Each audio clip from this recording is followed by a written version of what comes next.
You are watching a PAWS and AIDSmeds.com interview from the 11th European AIDS Conference in Madrid.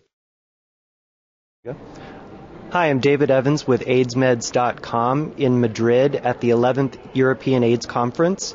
I'm here with Dr. Valerie Stone, who's the director of the Women's HIV and AIDS program at Massachusetts General Hospital and an associate professor of medicine at Harvard Medical Center. Thank you so much for joining us tonight.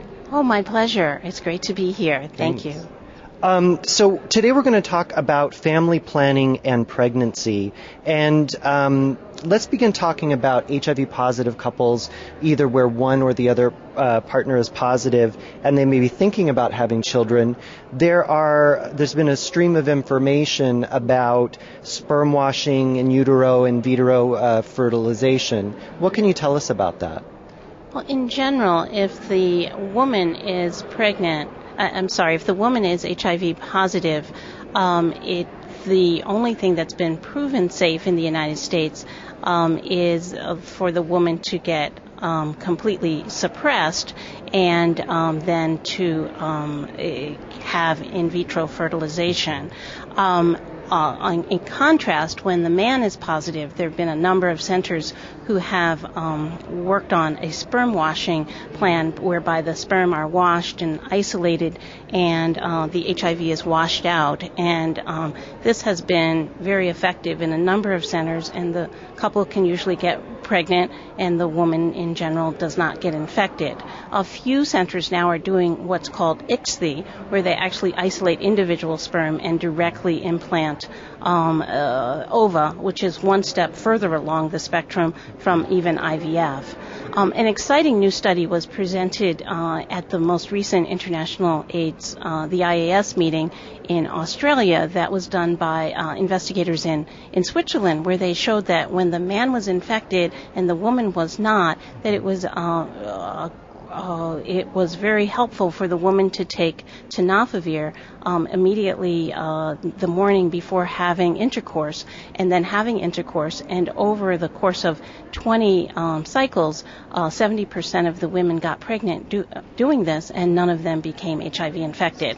So this is a study we probably couldn't have done in the United States, but very exciting to see that this was so effective without any of those additional technologies. You know, given that that's a PrEP strategy, a pre-exposure prophylaxis, do you think that might be replicated or tried here in the U.S.? Yeah, I think now it can be tried in the United States, and I think there'll be more acceptance since this pilot study in Switzerland looked promising and incredibly safe. Okay, that's great news.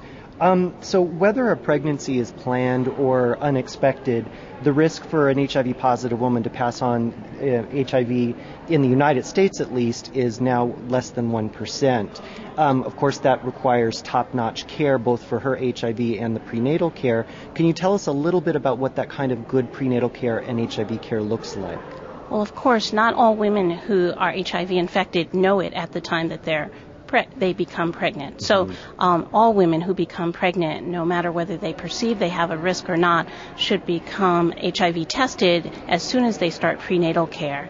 And if in fact they are HIV infected, if they're already on treatment, then they should continue the same treatment they were taking for their own health, with two exceptions. The regimen should always include AZT, and the regimen should never include efavirenz. But other than that, the regimen should be constructed for the woman's own health.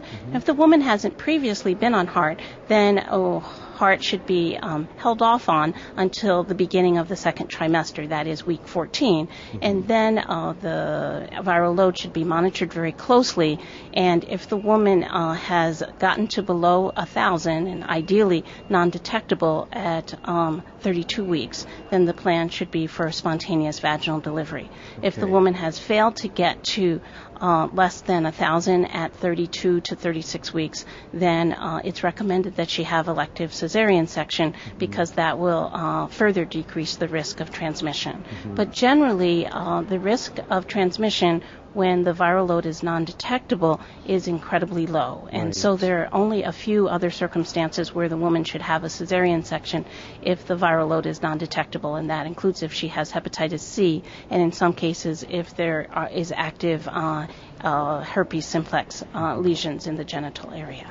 You know, some of the studies of C-sections in HIV-positive women have found that there were slightly higher complications with that. Yes. How might you counsel a woman who's pregnant and is getting close to, having her baby in terms of whether she should have a planned C-section or try for spontaneous vaginal delivery? Well, I think if the woman's viral load is greater than 1,000 at week 36, that the C-section is very much important in terms of ensuring that the baby not be infected. I think early on, though, if a woman tells me she absolutely doesn't want a C-section, then I would work with her to do everything possible to get her viral load to non-detectable, working on adherence, working on a very simple strategy and coming up with plans in the family to help make sure she doesn't miss a single dose. And, of course, using a regimen that's proven to be very effective in pregnancy. So, for example, in the past, we tended to use Combivir and Nelfinavir, and over time, we've learned that the AUC, the area under the curve, so basically the drug levels of the Virusept, the Nelfinavir, isn't nearly as good in pregnant women as it is in non-pregnant women because of the larger volume of distribution in their bloodstream.